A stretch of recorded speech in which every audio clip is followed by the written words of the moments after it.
B Lachit সেনা সম্পূৰ্ণৰূপে BJP আৰু আৰএছএছৰ দ্বাৰা পৰিচালিত হৈ আছে।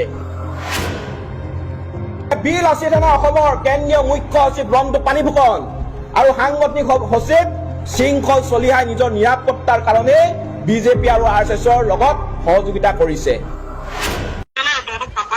শৃংখল চলিয়া পকৰখন কেনে এনেকে মেলি দিলো না পকৰখন গম পাইছা নাই তহঁতৰ শৃংখল চলিয়াকে আছে শৃংখল চলিয়া পকৰখন এনেকে মেলি দিলো না আমি গম পাইছা নাই এনেকে মেলি পঠাই দিলো তাৰপিছত তহঁতৰ শৃংখল চলিয়া উমা বীৰ লাচিত সেনাৰ গতিত কিমান দম আমিও চাওঁ শৃংখল চলিয়া অকলে পঠাই দিয়ে যদি শৃংখল চলিয়া মই মাৰিব নোৱাৰো মোৰ নাম বিক্টৰ দাস নহয় শৃংখল চলিয়াৰ যদি গতিত দম আছে অকলে আহিব দে আমি লাগু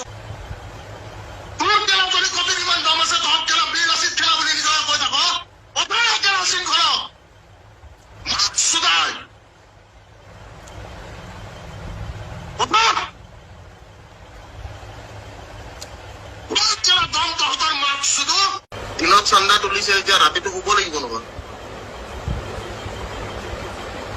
গম পাইছেন নাই দিনত চান্দা তুলি ৰাতিলৈ শুব লাগিব নাই দিনত চান্দা তুলি ৰাতিলৈ শুৱা মানুহবিলাকৰ লগত কথা পাতি আমি নাপাতো। নমস্কাৰ। বৰ অসমৰ প্ৰতিষ্ঠাপক চাওলুং চুকাফাদেৱে হাতৰাজ সামৰি একৰাজ প্ৰতিষ্ঠা কৰি থৈ গৈছে।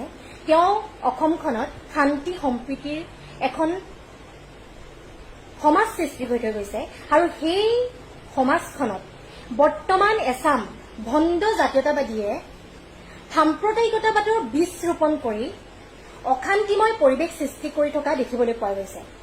তাৰে ভিতৰত এজন প্ৰথম হৈছে শিৱসাগৰৰ এজন উগ্ৰ জাতীয়তাবাদী শৃংখল চলিহা।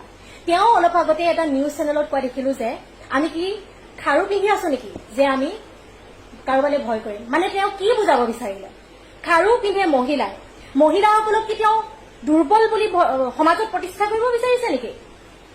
আমি মহিলা দুৰ্বল নহয়, আপুনি দুৰ্বল হ'ব পাৰে। দুৰ্বল যিবিলাক দুৰ্বল মানুহ সেইবিলাকে বাহিৰত বেছি দম থকা দেখাবলৈ যায়। এটা কথা মনত ৰাখিব, এইখন অসমতে কনকলতা, ভোগেশ্বৰী ফুকননী, জয়মতী কুঁৱৰী আদিৰ দৰে বীৰাংগনাৰ জন্ম হৈ গৈছে। সেইসকল মহিলাক আপুনি অপমান কৰাৰ অধিকাৰ নাই। অকল সেইসকল বুলিয়ে নহয়, কোনো মহিলাক আপুনি খাৰু পিন্ধি কিবা কথা কৈ এইবিলাক কথা কৈ দুৰ্বলতা দেখাবলৈ নাযাব মহিলাক। আৰু এটা কথা, আপুনি যে অকল আপোনাৰ মুখতে মাৰিম কাটিম এই শব্দবোৰ থাকে, এই শব্দবোৰ অন্তত মুখৰ পৰা নাইকিয়া কৰক। আপোনাৰ যদি ইমানেই মাৰিম কাটিবলৈ মন গৈ থাকে, প্ৰথম আপুনি আপোনাৰ ঘৰৰ কাৰোবাক কাটক, মাৰক, নহলে নিজকে কাটি লওক, নিজকে মাৰি লওক। অসমত নাভাবিব যে অকল আপুনিয়ে জীয়াই আছে অভদ্ৰ, আপোনাৰ লিখা অসভ্য বৰ্বৰ সমাজত ভদ্ৰ বিবেকবান ৰাইজো জীয়াই আছে যি শান্তিত থাকিবলৈ বিচাৰে। আপোনাৰ যদি ইমানেই অসভ্যালি কৰিবলৈ মন আছে, আপুনি নিজৰ ঘৰত কৰক, নিজৰ পৰিয়ালৰ লগত কৰক। সমাজখনত বিষবাষ্প সৃষ্টি কৰি নাথাকিব। আৰু মুখত এই হেংদাং শব্দটো আপোনাৰ মুখৰ পৰা সোনকালে আঁতৰক। হেংদাংৰ অধিকাৰ আমাৰ আহোমসকলৰ আছে। এটা অনা আহোমে এনি টাইম হেংদাং লম এই শব্দটো কৈ নাথাকিব। হেংদাংখনক অপমান কৰি নাথাকিব দেই। অসহ্য লাগিছে আপোনাৰ এই অসভ্যালিবিলাক চাই। সমাজত ভদ্ৰ মানুহ জীয়াই আছে, সমাজত ভদ্ৰ মানুহে শান্তিত জীয়াই থাকিবলৈ বিচাৰে। আপোনাৰ লিখে এই সমাজত অশান্তি সৃষ্টি কৰি সমাজখনত থাকিব নোৱাৰা পৰিৱেশ সৃষ্টি কৰি নাথাকিব।